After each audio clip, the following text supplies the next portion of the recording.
నమస్తే, welcome to GR Vidhatha news. నేను మీ journalist Sai Mallesh. ఉప్పల్లోని ఈరోజు ఉప్పల్ చిల్కానగర్లో ఈ విధంగా మార్కండేయ జయంతి ఉత్సవాలు నిర్వహించడం జరుగుతుంది. ఇక్కడ ఆలయంలో మార్కండేయ స్వామి ఆలయంలో ఈ విధంగా ఆయన జయంతి ఉత్సవాల సందర్భంగా ఇక్కడ పెద్ద ఎత్తున మార్కండేయ భక్తులు, అదేవిధంగా పద్మశాలి సంఘం నాయకులు కూడా పెద్ద ఎత్తున పాల్గొన్నట్టుగా చూడొచ్చు. పూజలో ఈరోజు మార్కండేయ జయంతి ఉత్సవాలను ఉద్దేశించి ఏ విధంగా కార్యక్రమాలు నిర్వహిస్తారో మరిన్ని విషయాలు వాళ్ళని కమిటీ నిర్వాహకులను అడిగి తెలుసుకుందాం.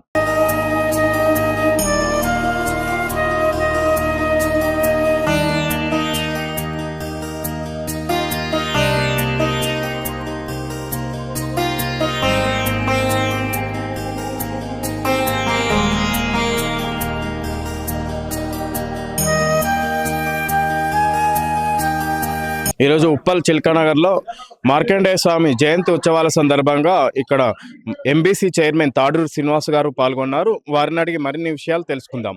సార్, ఈరోజు మన మార్కండేయ స్వామి జయంతి ఉత్సవాల సందర్భంగా ఆయన ఆశయాలు ఏంటి, అసలు ఆయన భావాలు ఏంటి? యాక్చువల్గా మార్కండేయుడు హీఈస్ ఎ గ్రేట్ సాగా శివభక్తుడు.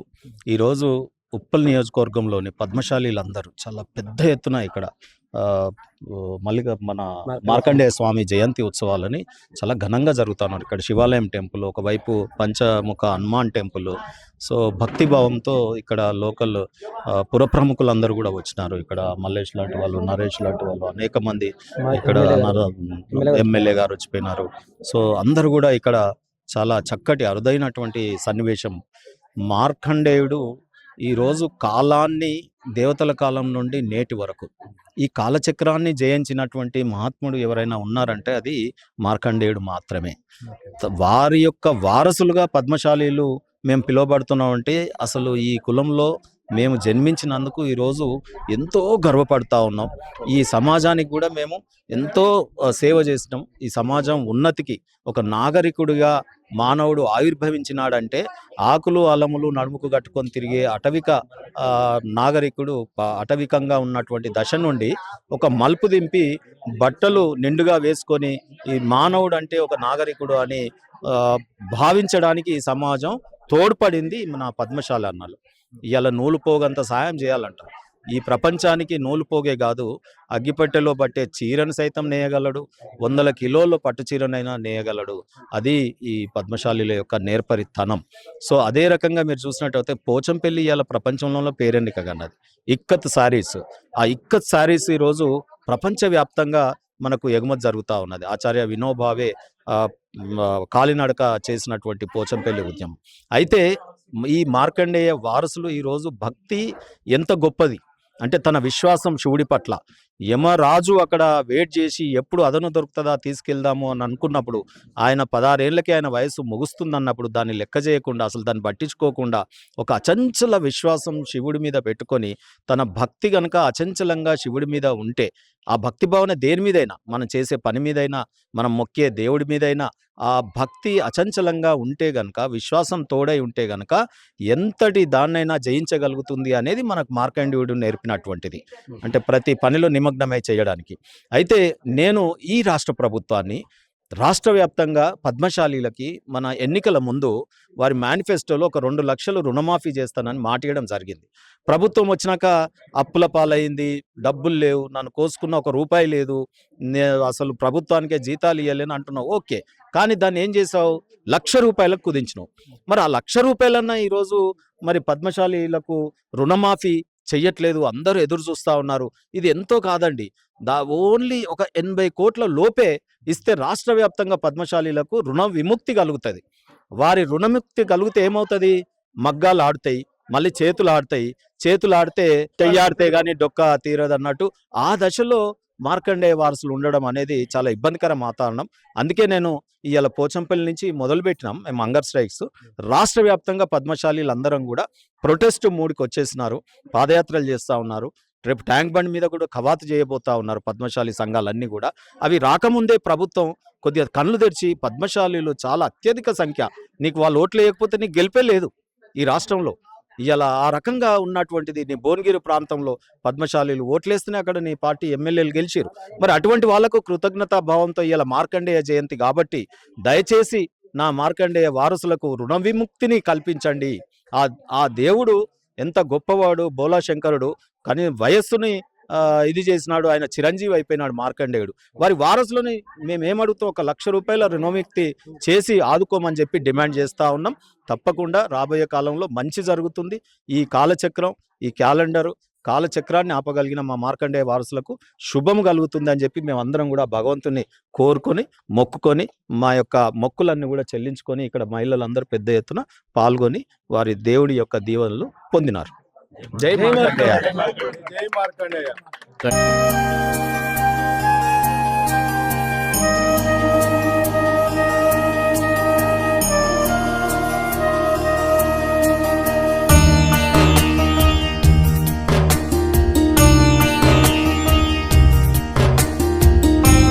ఈరోజు మార్కండేయ స్వామి జయంతి ఉత్సవాల సందర్భంగా ఉప్పల్ చిల్కానగర్లోని మార్కండేయ స్వామి ఆలయంలో మార్కండేయ స్వామి జయంతి ఉత్సవాల సందర్భంగా ఇక్కడ పూజా కార్యక్రమాలు ఏర్పాటు చేయడం జరిగింది. ఈ పూజలో భాగంగా బీజేపీ ఉప్పల్ కన్వీనర్, అదేవిధంగా పద్మశాలి ముఖ్య సలహాదారులు భానుచందర్ గారు మనతో ఉన్నారు. మరిన్ని విషయాలు అడిగి మార్కండేయ స్వామి విశిష్టతలను తెలుసుకుందాం. సార్ నమస్తే. సార్ నమస్తే అండి. సరే, మన మార్కండేయ స్వామి యొక్క విశిష్టతలు, ఆయన ఆశయ సాధనలు చెప్పండి. సరేండి. ముందుగా మా చిల్కానగర్లోని ఈ పద్మశాలి భక్త మార్కండేయ పద్మశాలి సంఘం ఆధ్వర్యంలో మా మార్కండేయ స్వామి దేవాలయంలో అనేక సంవత్సరాలుగా ఈ ఉత్సవాలు జరుగుతూ ఉన్నాయి. అదే భాగంగా ఈరోజు మా నూతన అధ్యక్షుడు అయినటువంటి మా సకినాల ప్రసాద్ గారు, కార్యదర్శి శ్రీనివాస్ గారు, మరి ట్రెజరర్ అయినటువంటి నాగార్జున సారు, మరి వారి కమిటీ ఆధ్వర్యంలో ఈరోజు అంగరంగ వైభవంగా మా మార్కండేయ స్వామి దేవాలయంలో ఆయన జయంతి ఉత్సవాలను జరుపుకుంటున్నాం. సుమారు దాదాపుగా 200-300 మంది వచ్చినారు. అధికార ప్రతినిధులు వచ్చినారు, ప్రజాప్రతినిధులు వచ్చినారు. అట్లానే అంగరంగ వైభవంగా ఇంత ఘనంగా జరుగుతుంది అంటే ఆ మార్కండేయుని ఆశీస్సులు వీళ్ళందరి మీద ఎల్లవేళలా ఉంటాయని తెలుస్తున్నాను. అసలు మార్కండేయుడు ఎక్కడి నుంచి వచ్చినాడో, మార్కండేయుని విషయాలు ఏంటి అని మీరు అడిగినారు కాబట్టి చెప్తున్నాను. పూర్వము అంటే కొన్ని వేల సంవత్సరాల కిందట మృకండు అనే ఒక మహర్షి ఉండేవాడు. ఆ మహర్షి వాళ్ళకి సంతానం లేకుండా, ఆయన మహారాజు, రాజులకే రాజు అటువంటి చక్రవర్తి అయినటువంటి మృకండ మహారాజుకి వంశపారంపర్యంగా ఉండాల్సినటువంటి వంశోద్ధారకుడు రాకపోతే ఆయనకి ఒక శివ తపస్సు, హిమాలయాల్లో పర్వతాల్లోకి వెళ్ళేసి ఒక పెద్ద తపస్సు చేస్తున్నాడు.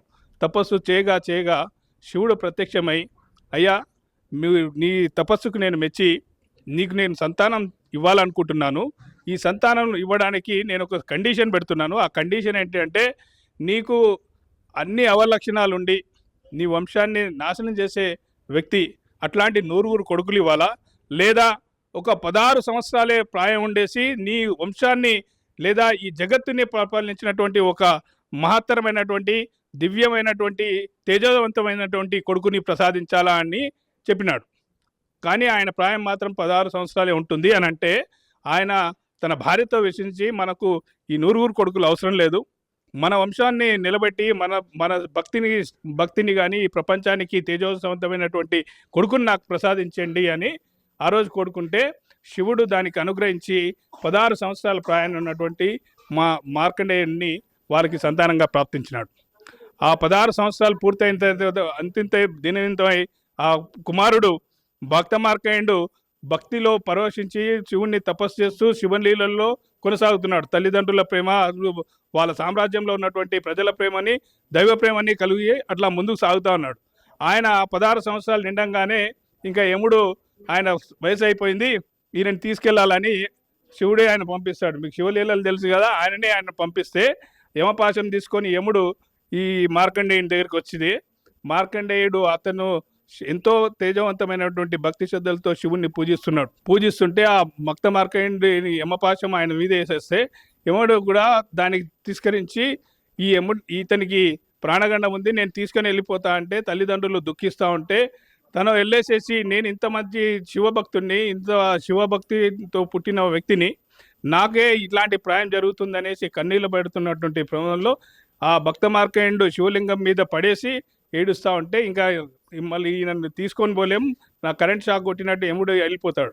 అయితే యముడు వెళ్ళి శివుడికి చెప్తాడు. శివుడు కూడా ఆయన అంటాడు, ఏంది మీరు భటులను పంపించేస్తే మీరు యముడిని పంపించేసినారు. యముడే స్వయంగా ఆయనకు దగ్గరకు వచ్చినప్పుడు ఈ శివుడి మీద వస్తే శివుడు కన్నెర్ర చేసేసి నేను ప్రసాదించినటువంటి నా సుకుమారునటువంటి భక్త మార్కండేయుని మీరు ఎలా సంహరిస్తారనేసి ఆయనే స్వయంగా భక్త మార్కండేయునికి వచ్చేసి నా శివలింగం మీద ఉన్నటువంటి భక్తుని పైన నువ్వు యమపాశం వేస్తావని యముడిని ధిక్కరించి యముడిని తిట్టి పంపించేసినటువంటి ఘనత అప్పటి భక్త మార్కండేయుడు. అంత భక్తి లీలలో ఉన్నటువంటి ఆ భక్త మార్కండేయ వంశోద్ధారకులైన మనమందరం కూడా కుల బాంధవులందరం కూడా దాన్ని గర్వించాల్సినటువంటి వచ్చిన ప్రజాప్రతినిధులు కూడా చాలామంది చెప్పినారు. అటువంటి పద్మశాలి కులానికి మనమందరం ఆ కులంలో పుట్టినందుకు కూడా గర్వపడాలి. ఇది ఒక పురాణం అయితే ఆ పురాణాన్ని అనుస్కరించుకొని ఈరోజు మానవాళికి మనం మనాన్ని కాపాడుతున్నటువంటి ఏదైనా కులం ఉంది అంటే అది పద్మశాలి కులం అని మీ అందరికీ కూడా సగౌరవంగా తెలియజేస్తున్నాను. ఆనాటి నుంచి ఈనాటి వరకు రాజుల నుంచి ఇప్పుడున్న ప్రస్తుతం వరకు సామాజిక వర్గాన్ని కూడా మనం ఈ మానాలన్నీ కూడా కాపాడుతున్నటువంటి ఏదైనా సామాజిక వర్గం ఉంది అంటే మన పద్మశాలి కులం దానికి. ఇది సమాజంలో ఇక్కడ ఎన్ని కులాలు ఉన్నా కానీ మనకంటూ ఒక ప్రత్యేకమైనటువంటి ఈ సమాజంలో, ఈ ప్రపంచంలో, ఈ దేశంలో కూడా మనకంటూ ఒక ప్రత్యేకమైనటువంటి స్థానం ఉంది. ఈ స్థానాన్ని మనం కాపాడుకోవాల్సినటువంటి ఉంది. ఏంటంటే ఒక ఊర్లో సమానంగా బ్రాహ్మణులు మాత్రమే వేద వృత్తి చేస్తుంటారు, వేద పండితులు వృత్తి చేస్తారు. కానీ మీరు ఊర్లలో చూడండి, పద్మశాలీలు కూడా పెళ్లిళ్ళు చేస్తారు, సత్యనారాయణ వ్రతాలు చేస్తారు.